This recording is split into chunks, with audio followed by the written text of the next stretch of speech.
Good day mga kabakal, welcome back po sa aking vlog-vlogan. So, ayan na naman po ang aking tropa. At binabanatan niya kanyang test plate for WQT 3G. Final capping na po siya. Ayan, makita niyo naman po, napakahusay niyan. Galing yan, napakagaling. Conduct po kasi ng test ngayong araw ang aming QC sama ang MADOA WSS para sa mga welder. Kailangan maipasa ang WQT. Yan, final capping siya. Patapos na rin naman po siya. At yung iba naman naming mga kasama, mga kabakal, ay naghahanda na rin para mag-conduct ng kanilang testing. So ang kapal ng plate na kanyang binabanatan ay 20 mm at may haba na 300 mm. So ayan, sa mga nagla-like and share po ng aking munting vlog-vlogan, salamat po mga kabakal. Sana patuloy nyo suportahan ang aking munting FB page.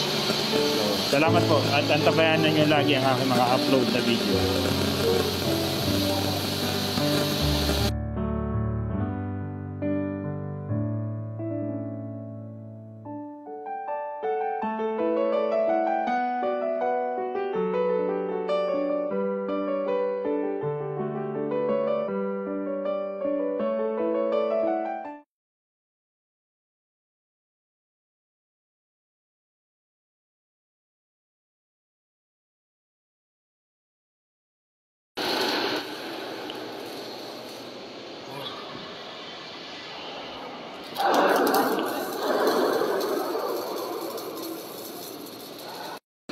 Okay, so natapos na si tropa. Dito naman tayo sa mga tropa nating mga incheck. Ayan, busy sila.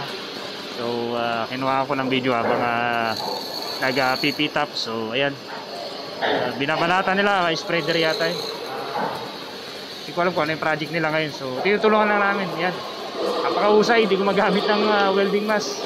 Sa bagay, tacking lang naman sila mga kabakal. After naman ang tacking yan, full wheel.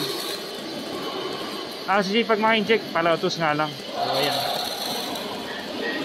Tinulungan lang ng ating katropa.